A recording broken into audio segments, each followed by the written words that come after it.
eu estava começando a tocar com um artista internacional que eu toquei por muitos anos, que era o Warren Dane, não sei se você lembra, Pô, eu ele foi... assisti Nevermore aqui com o Crisium. Não, Eu assisti Nevermore, eu nunca vi vocês tocando solo, mas eu assisti o Nevermore quando eles tocaram com o Crisium aqui. pois Não lembrei é, o nome da casa ali, foi um dos shows mais pois é. absurdos É, que eu já vi, cara.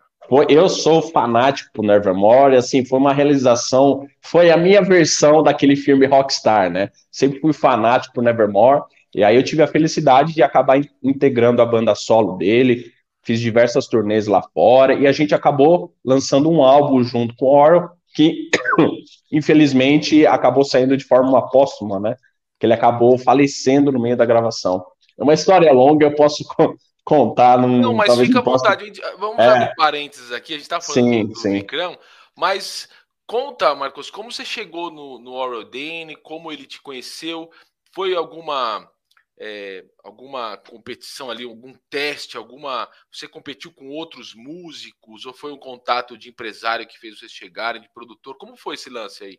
Foi esse networking de produtor, né? Eu sempre digo, eu dei aula de bateria por muito tempo, assim, e eu sempre falava para meus alunos que você tem que destinar quase que o mesmo tempo que você destina estudando, você tem que destinar fazendo network, assim, porque você consegue muita oportunidade com o networking, né?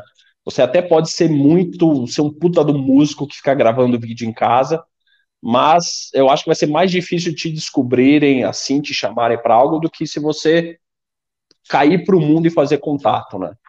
E aí foi através disso, assim, um amigo meu que eu já tinha gravado, que é o Fábio Carito, a gente é, a gente gravou, fez um trampo de gravação, e aí esse produtor que teve a ideia de trazer o War para começar a fazer um show solos aqui, ele chamou o Fábio, e aí ele estava precisando de bateria, e o Fábio me indicou. E aí eu entrei em contato com o produtor e a coisa rolou, porque eu sempre fui muito fã de Nevermore, já tinha alguma experiência de turnê e a coisa rolou. E no começo, a gente fez acho que uns 2 anos de turnê como banda de sideman do Warren, né? O Warren vinha para cá, para América do Sul, a gente acompanhava ele nos shows e era isso. Só que daí ele foi gostando da gente, a gente foi bateu a química, né? Eu acho que o Warren ele entrou em contato com os caras que estavam com sangue no olho, assim, mais jovens. E aí ele falou, porra, que legal, acho que fazia tempo que ele não tinha isso, né? E aí ele começou a levar a gente como banda dele mesmo, né? E a gente acabou virando banda dele. Aí a gente foi para a Europa como banda solo dele. A gente fez 2 turnês lá fora. A gente fez 2 turnês tocando Dead Heart em A Dead World na íntegra. E, putz, foi muito legal, assim, total realização de um sonho para mim, porque em 2006, a minha primeira banda, assim, séria mesmo, ela abriu um show do Nevermore, que foi o show logo depois do Live and Louder. Eles tocaram em 2006 no Live and Louder. Aí no dia seguinte eles foram para Curitiba. Minha banda na época abriu esse show. Eu conheci o Warhol como fã lá. E aí, 10 anos depois, se você for ver, eu estava já tocando com o Warhol, fazendo turnê na Europa, e a gente estava começando a compor o disco, né? O Warhol, não sei se você lembra, o Warhol ele já tinha um disco solo, além do Nevermore, que foi lançado em 2008, que é maravilhoso. Só Lembro. que é um disco mais leve, assim, não é aquela coisa Nevermore de guitarra de 7 cordas, sabe? É uma coisa mais leve, que eu acho animal. E aí, desde lá, aí um pouco depois do lançamento do disco solo, o Nevermore acabou de 2010 para 2011, e aí quem era fã de Nevermore ficou órfão daquela sonoridade Nevermore com a voz do Warren, né? E aí a gravadora, assim, você vê que a gravadora queria algo nesse sentido, muito fã pedia um novo disco solo, e aí tudo meio que casou, a gente já estava tocando com ele, e aí a gente decidiu gravar um disco de inéditas com ele, e aí saiu o Shadow Work, né? Shadow Work, que daí é um disco solo que lembra mais a carreira dele do Nevermore, né?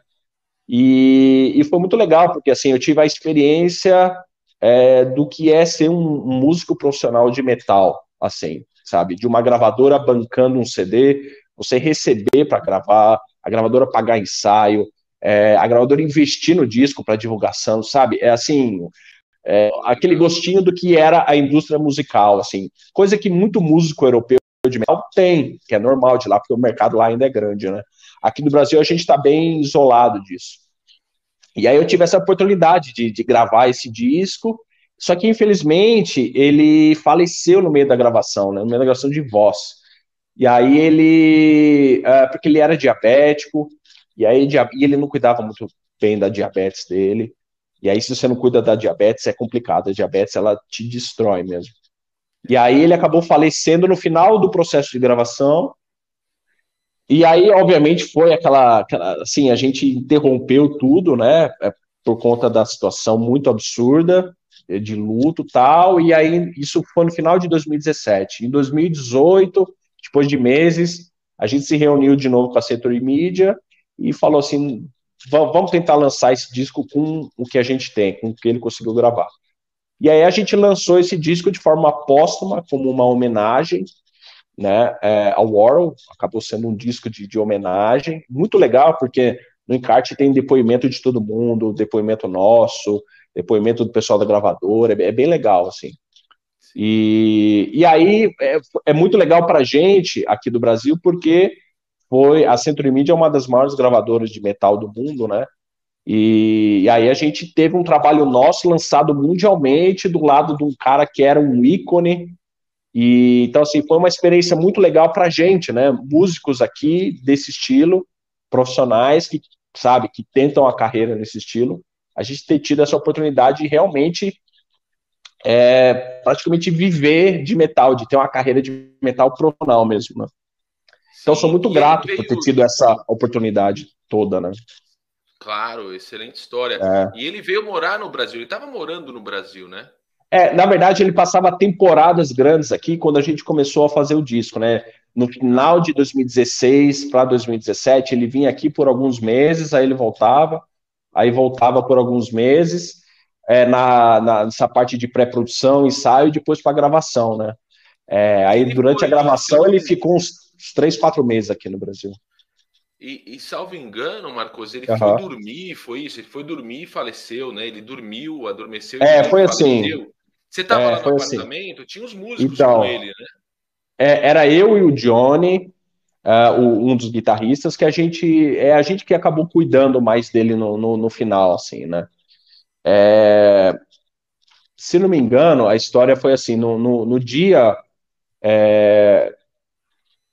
anterior que ele faleceu, eu levei ele para o estúdio para ele tentar gravar, só que ele já estava bem mal já, né? Ele não conseguiu gravar, eu levei ele de volta pro hotel, perguntei para ele se ele queria que eu passasse a noite com ele lá.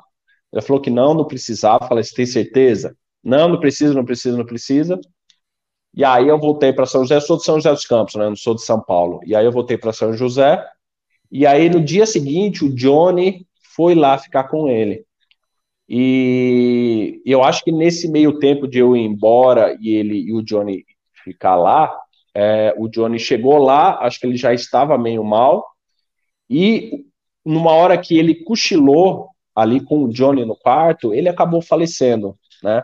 Coisa, cara. Então, o Johnny meio que estava ali junto. Aí o Johnny meio que presenciou isso, aí ele me ligou, e aí a gente começou esse corre de tentar chamar médico, e aí quando a gente viu que ele tinha falecido, todo o processo ali burocrático, Que né, do pena, cara. Que IML, luto, foi cara. bem complicado pra gente, porque a gente estava naquele momento de realizando um sonho de estar gravando um CD que está sendo muito esperado, e a gente já tinha, sabe, assim, provavelmente a gente ia tocar nos festivais de verão, se o disco saísse, se ele estivesse bem, a gente tinha coisa meio que engatilhada para Estados Unidos, Japão, então assim, ia ser um negócio bem legal. Então a gente foi desse pico assim de expectativa para de repente o cara que a gente estava trabalhando e virou nosso amigo falecer na semana seguinte. Então foi uma coisa brutal para a gente assim mesmo, uma experiência. Tudo que envolveu o War na minha vida foi uma experiência única assim mesmo. É verdade, como você falou, né? De um fã que encontra o seu herói ali há 10 anos, se Sim, torna um músico da banda do cara e depois tá praticamente ao lado dele num momento tão dramático, né? exatamente, exatamente.